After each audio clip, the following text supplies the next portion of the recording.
जी, अस्सलाम वालेकुम वरहमतुल्लाहि वबरकातुहू। आज का डिस्कशन है सेंगोबियन के हवाले से। हम जानेंगे भाई सेंगोबियन में है क्या, वो हर एक चीज़ क्या काम करता है और किसने इसको इस्तेमाल करना है और क्या हमने एहतियात बरतनी है और कौन इसको इस्तेमाल नहीं करते और इसको कितना इस्तेमाल करना है और कितने टाइम के लिए इस्तेमाल करना है।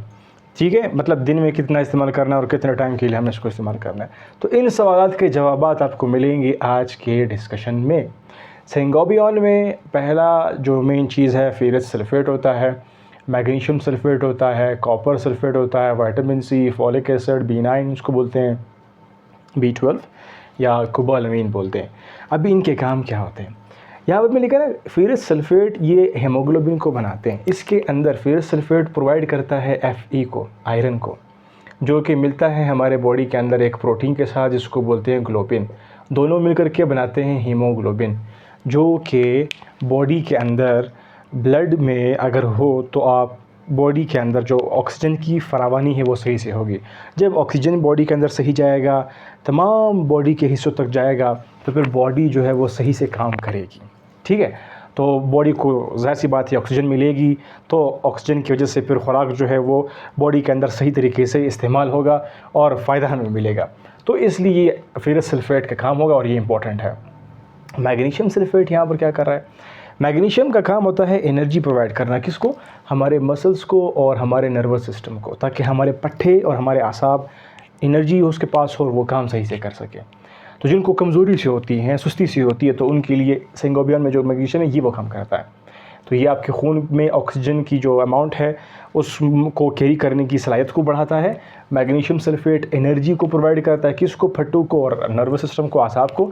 और यहाँ पर जो कॉपर सल्फ़ेट होता है, इसका काम क्या होता है? इसने क्या करना है? इसने जो आयरन हमारे पास हमने खुराक में लिया है उसको सही तरीके से अपनी जगह तक पहुँचाना होता है, ताकि वो फिर सही से यूज़ हो सके। मोबिलाइज़ करवाना, आयरन हमारे खुराक में हो तो उसको आगे ले जाना। अभी ये खुराक में अगर हम नहीं ले रहे हैं, सेंगोबियन में लिया हुआ है, तो इसके लिए कॉपर इस आयरन को ले जाएगा ताकि सही जगह पर पहुंचे और वहां पर पहुंच करके अपना काम शुरू करें। और विटामिन सी भी इसके साथ है। ये फिर क्या होता है?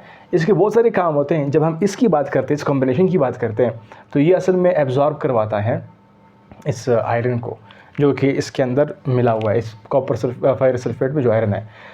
तो अब क्या होगा? एब्जॉर्ब का मतलब क्या है? सपोज़ कीजिए हमने ले लिया है, सेंगोबियन निकल लिया है, अभी ये बॉडी के अंदर जा रहा होता है। अभी जहाँ पर मतलब ये कि हमारे जिस्म से लाइक हमारे अगर हम बात करिए, हमारा क्या होता है, एसोफेगस से खुराक की नाली है, फिर मैदा है, फिर हमारी आंतें होती है। ठीक है, आंत, तो वहाँ से तकरीबन इसने एब्जॉर्ब होना है, मतलब क्या करना है, यहाँ से जाना है, हमारे खून का हिस्सा बनना है, ब्लड का हिस्सा बनना है। तो उसके लिए क्या करना पड़ता है? उसके लिए विटामिन सी ने होना होता है। जब विटामिन सी होगा, फिर जो आपने सेंगोबियन लिया है या खुराक में अगर थोड़ा बहुत आयरन भी लिया है, तो ये विटामिन सी उस सेंगोबियन का जो आयरन है उसको सही से एब्जॉर्ब करवाएगा। अब यहाँ पर तीन चीज़ें आ रही है। ठीक है, विटामिन सी, कॉपर और फेरस सल्फ़ेट, इन तीनों का काम क्या आपस में मिलता जुलता है? कैसे मिलता जुलता है? सपोर्टिव है, मिलता जुलता नहीं, सपोर्टिव है। अभी आपने विटामिन सी लिया तो क्या करेगा? जो खुराक में आपने आयरन लिया या फिर सेंगोबियन के अंदर जो आयरन है, विटामिन सी उसको एब्जॉर्ब करवाएगा। विटामिन सी ने क्या कर दिया? उसको एब्जॉर्ब करवा दिया।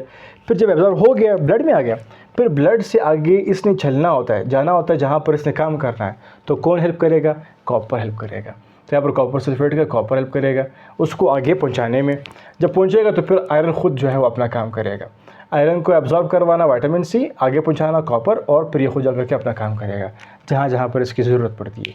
तो ये तीन कॉम्बिनेशन इसलिए है। ठीक है, सेंगोबियन के अंदर फॉलिक एसिड भी इसके साथ होता है। इसका काम क्या होता है? एक सेल जब बनता होता है, ख़ास तौर पर अगर हम बात करें, क्योंकि ये कॉम्बिनेशन इंपॉर्टेंट है किस लिए? खून के लिए। तो आरबीसी जब बन रहा होता है, उसकी जो सेल की डिवीज़न होती है उसको मैनेज करना होता है, तो वो यहाँ पर फॉलिक एसिड कर रहा होता है, हेल्प कर रहा होता है। और ये जो फॉलिक एसिड है ये हमारे लिए पर बहुत इंपॉर्टेंट भी है, ख़ास तौर पर जब प्रेगनेंसी में हो, तो उसमें क्या होता है, जब बच्चा बन रहा होता है उसके सेल की डिवीज़न सही से होती है, तो फिर बच्चे में खामियां नहीं होती। ख़ास तौर पर छोटा सर होना, हाथ पाँव वगैरह का जो है एबनॉर्मलिटीज़ वगैरह होते हैं, तो वो फिर नहीं होते। तो वो फिर ये कर लेते हैं, फॉलिक एसिड उसको कंट्रोल करते हैं, हेल्प आउट कर रहे होते हैं। B12 क्या कर रहा होता है? B12 यहाँ पर ये भी इसके साथ होता है, जिसको बोलते हैं कोबालामीन। ये जो बन गए ना, उसको मैच्योर करना, उसको हेल्प करना मज़ीद, मतलब ये कि बन गए, अभी थोड़ा सा और सही हो जाए टाइम के लिए, तो उसको जो टाइम चाहिए होता है उसकी मैच्योरेशन के लिए, वहाँ पर B12 हेल्प कर रहा होता है। और साथ में B12 एक कवर बनाता है हमारे आसाब के ऊपर, ताकि जो हमारे आसाबी निज़ाम है वो सही से काम कर सके। तब यहाँ पर आसाबी निज़ाम का काम करना, ब्लड खून के सेल्स का बनना और खून के लिए आयरन का आना, विटामिन सी उसको लाता है, आयरन सल्फेट से उसको मिलता है और फिर उसी खून को आयरन जो है वो यूज़ भी करता है, मतलब उसको यूज़ करने के लिए कॉपर का इस्तेमाल करता है। तो ये सारे कॉम्बिनेशन को ज़रा हम देखेंगे तो हमें आइडिया होता है कि भाई ये हमारे खून के लिए बहुत इंपॉर्टेंट है। हमारे बॉडी के अंदर जो खून का बनना होता है, बॉडी के अंदर जो खून की कैपेसिटी है, एबिलिटी है ऑक्सीजन को कैरी करने की, उसके लिए इंपॉर्टेंट है। हमारे नर्व्स के लिए इंपॉर्टेंट हुआ, हमारे असाब के लिए, हमारे पट्टों के लिए इंपॉर्टेंट हुआ और इसी तरह से हमारे पास जो सेल की बनावट है उसके लिए अच्छा हुआ। तो ये सारी बातें हो गई, ठीक है। हमारी खून हो गए, हमारे असाब हो गए और हमारे पट्टे हो गए और खून के अंदर जो है ख़ास तौर पर आयरन की अगर कमी है तो उसको ठीक करने के लिए ये बहुत इंपॉर्टेंट यहाँ पर सप्लीमेंट का एक कॉम्बिनेशन है। अभी कौन इसको इस्तेमाल कर सकता है, हु कैन यूज़ इट? जिसके पास ज़ाहिर सी बात है आयरन की कमी होगी तो उसने इस्तेमाल करना, क्योंकि ये आयरन को कमी को पूरा करता होता है। प्रेगनेंसी में इसको इस्तेमाल करना चाहिए विद कॉशन, ठीक है। एहतियात करनी होती है कि भाई हमारे पास अगर डिफिशेंसी आ रही है, एचबी का लेवल चेक करना है, हेमोग्लोबिन किस तरह है, तो उसके अकॉर्डिंग देखना होगा, ठीक है, फिर इस्तेमाल करना होगा। वैसे हर किसी ने भी देखना है कि भाई हमारा हेमोग्लोबिन कैसा है, फिर इस्तेमाल करना है। अगर आप उलट पुलट इस्तेमाल करोगे तो ये डैमेज कॉज कर सकता है। और अगर एक ऐसे हमारे पास केसेस हैं फीमेल्स में, लाइक हेवी उनको मेंस्ट्रुएशन होती है, तो उनमें ज़ाहिर सी बात है आयरन की कमी का खदशा होता है, तो वो लोग इसको इस्तेमाल कर सकते हैं। और जो अभी तक मतलब ये कि नियर टू बलूगत है, एडोलसेंट है, एडल्टहुड है, तो उनको भी इस्तेमाल करना चाहिए, क्योंकि उनकी ग्रोथ बहुत तेज़ी से हो रही होती है। तो और उसके साथ वो लोग जिनकी डाइट में बहुत सारे मसले मसाइल होते हैं, डाइट सही से नहीं होती, सिर्फ एक ही खाना होता है, बाकी चीज़ें नहीं होती, और उस खाने में भी अगर वो चीज़ें हैं कि नहीं है तो वो भी देखना होता है। तो मतलब ये कि अगर डाइट हमारा सही नहीं है तो भी हम इस्तेमाल कर सकते हैं। फिर कोई अगर सर्जरी हुई है, ज़ाहिर सी बात है ब्लीडिंग हुआ होगा तो सर्जरी से रिकवरी होगी, तो उसके लिए भी मल्टीविटामिन हम यूज़ कर सकते हैं, तो ये सेंगोबियन वहाँ पर भी हेल्प कर रहा होता है। अब इस पर एहतियात क्या बरतनी है भाई, हमने देखना है कि भाई जो हेमोग्लोबिन का लेवल है वो ज़्यादा ना हो जाए, क्योंकि अगर ये ज़्यादा होगा तो क्या होगा, वो हीमोक्रोमेटोसिस कॉज करवाएगा, यानी कि जो ये आयरन है फिर ये डिपॉजिट करना शुरू करेगा हमारे लीवर में, हमारे जिगर में, हमारे हार्ट में, हमारे दिल में, हमारे पेंक्रियाज में। तो इससे क्या हो जाएगा, लीवर की बीमारियाँ, सिरोसिस वगैरह, हार्ट की बीमारियाँ और पेंक्रियाज की बीमारी लाइक डायबिटीज़ भी हो सकता है, तो ये लीड कर सकता है। तो आपने एहतियात करना होता है, देखना होता है कि भाई वाकई में ही मसला है कि नहीं है, या वैसे इस्तेमाल कर रहे हैं। तो मतलब ये कि जो भी मेडिसिन नहीं, कंसल्टेशन करना है your health care providers, physicians and pharmacist, okay. अभी किसने भाई बिल्कुल भी नहीं इस्तेमाल करना होता, अगर आपने ब्लड ट्रांसफ्यूजन बार बार किया होता है, ठीक है, कर रहे हैं, मुसलसल कर रहे हैं, और आपके पास आयरन का लोड वैसे भी काफ़ी ज़्यादा है, और अगर आप एलर्जी है तो बिल्कुल एहतियात कीजिएगा बहुत ज़्यादा। तो पहले इन 3 चीज़ों को लाजमी देखना होता है, आयरन का, यानी कि समझो कि भाई एचबी देख लो आप लोग, एलर्जी देख लो, और ब्लड ट्रांसफ्यूजन आप कर रहे हैं तो बिल्कुल आपने एहतियात करना होता है।